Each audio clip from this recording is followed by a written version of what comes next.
Throughout my priesthood, it's come blindingly clear to me that the modern world, the modern church, doesn't. So the modern church does not teach what it should about marriage. Its doctrine is faulty, to say the least. Honestly, it's actually worse than faulty. It's downright problematic. That's on that level. But then also, so for people who come to tradition from the modern church, oftentimes they're a little confused and they don't have some of the correct ideas and correct theology behind those ideas. On top of that, we have a modern world which openly, actively, and constantly hates the family. And marriage being the foundation of the family and the source of the family, marriage is under brutal attack absolutely always. And as much as we may not want it to be so, we are susceptible to the attacks that the modern world throws against us. And it may not be the most direct, clear, obvious attacks, but the fact of the matter is, when you live in an environment, you take on certain characteristics. It's just an instinct of survival. It's not a throwing of blame. It's not pointing fingers. It's just a fact of how we live. That is how we live. The world we live in hates marriage, and so how we live marriage will oftentimes reflect some characteristics of modern thinking. It's inevitable. So it's always good to have a bit of a refresher. It's always good to remind ourselves of some things, and it's also good to have answers when certain attacks and accusations and fingers being pointed at us does occur. And it's also good for us to just kind of dust things off and remind ourselves what it's all about. So this is why I didn't restrict it to any particular age group, or it's for all ages, it's for people at any point in their marriages. Because marriage is a lifelong commitment. Once you are married, that is it. Game over, as it were. Until death do you part, period. So that's one of the most important, impactful, and essential aspects of marriage that we have to consider, is the fact that it is an absolute equation. There is no conditions that you can put upon it. Actually, it's one of the questions that we ask people as they're preparing for marriage. Are you planning to set any conditions upon this marriage? That's also why the church does not deal in things like prenuptial agreements and the like, because you cannot have a conditional marriage. That's an oxymoron. It does not exist. It cannot exist. So, the part of the problem with the absolute nature of marriage is that very few people actually pay it. They actually don't. Most of us are, at least to some degree, selfish in some ways that we get married. This is normal. Again, not pointing fingers, not throwing aspersions, whatever else. And so it could be for any number of reasons and any number of ways that we are selfish for the motives of why we get married. It's very normal. So, fact of the matter is, we need to revise those intentions frequently. And the nice part about being married, about marriage being for life, is the fact that a married couple has all of their lives to be able to remedy whatever imperfections in their intentions that they may have had at the beginning or at the set out. So now we need to try to consider, what is it? Why is it that we got married back then compared to why am I still married now? And this is a very good refresher course, as it were, a bit of a retreat, recollection, trying to call us back to that essential point. The fact of being married means that you are living in a specific sacramental state, which means, as opposed to like when you come to communion, you can come to communion, you receive the Blessed Sacrament, and you are in the state of having received communion for as long as the Blessed Sacrament is physically present in your soul, or physically present in your body, At the moment that it finishes dissolving, you are no longer in the state of being actively communicating. But with marriage, the moment you receive it, it continues to last until death do you part. the moment that you are married, every instant of every day, every breath that you take is permeated with the actual sacramental grace of marriage, because you are in the state of marriage. So it is crucial for us to understand that marriage is a state of life. It's not going anywhere. You can't compartmentalize it. And that's going to bring me to point 1. One of the reasons that marriage is so sick in our day and age is because many people, as they get married or as they try to live their marriage, try to make their marriage a series of compartments. They have this compartment where they have their kids. They have this compartment where they have their intimate lives. They have this compartment where they have their activities with their friends, etc. And they just kind of block everything off. And in those compartments, they actually have a few things that are just for them.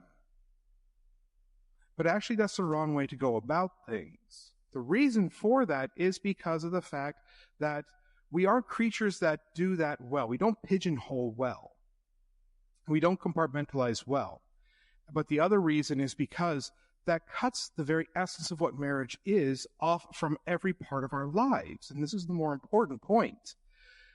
We must understand that marriage is the foundation of every act of our lives while we are in a state of marriage. Everything that we do affects marriage, and marriage affects everything that we do. It's perfectly okay to have a guy's night out or a girl's night out. It's perfectly okay to have that. It's perfectly okay to focus on your kids and everything else. But your marriage has to be the core and the center of that activity, whatever it may be. The fact of having children. It's oftentimes the problem when the children kind of become the overwhelming preoccupation of a marriage. And that's not how it's supposed to be. The marriage is the foundation. It is the bedrock. It is the essence of how the children came into this world in the first place. And so therefore, the marriage is the thing that is going to cause the education and the formation of those children. That can also be for individual social lives and individual imperfections and perfections, spiritual desires, whatever else. All things are going to be influenced and guided by this grace that marriage gives you. Each and every thing. And not one of those things can be separate from marriage.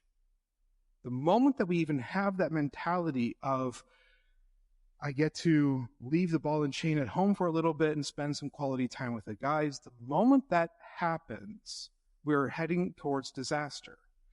No disaster may occur. There may not be an iceberg to that particular Titanic. But the fact of the matter is the mentality is setting you up for a fall. It's never about getting rid of the burden of marriage or setting aside your marriage for a while or whatever else. It is all about going with your marriage. Not necessarily with your spouse, but with your marriage wherever you go. You're a married person. That is your life. That is the whole of your life and every detail of your life. Whatever it is you do it as a married person. Whatever part of your marriage we are talking about, it is in conjunction with every other part of your married life. Putting the kids to bed actually is actually part of the exact same marital life as getting up and going to work in the morning, or saying your prayers together. There are degrees of importance and necessity, but each and every one of them is an act of marriage. Each and every one of them is an act that affects the marriage and the union that has been formed between the spouses, and each and every one of them is an act that is going to have an impact on the entire family. One thing to be understood is that what one does affects both. What one does affects both. It's easy for us to forget that because we do tend to be distracted, shall we say. we do tend to forget the fact that we're married all the time. When we get married, it's an absolute thing, as I've already mentioned several times. We tend to forget that by doing one thing, we're actually affecting the other person. That's one of the reasons why we do say there's no such thing as a victimless crime.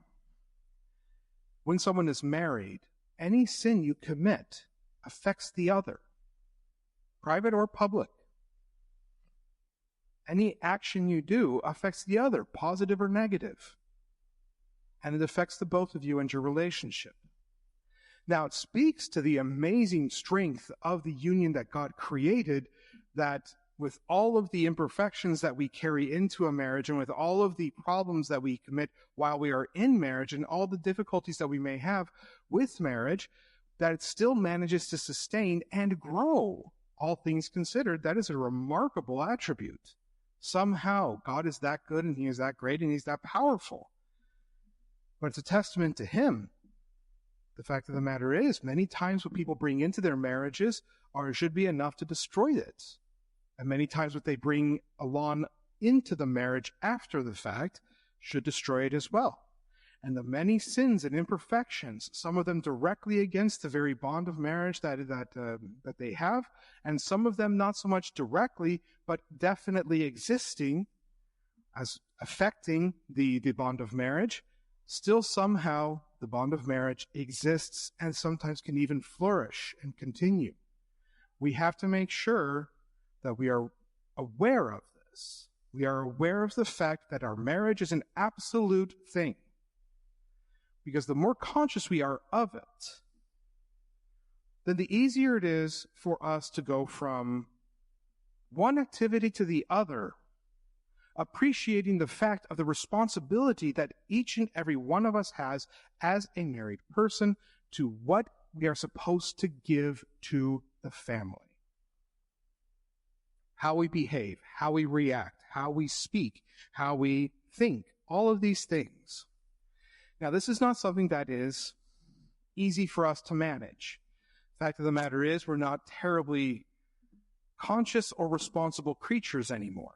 And so now it's time for us to slow things down and start becoming exactly that. So how do we manage that?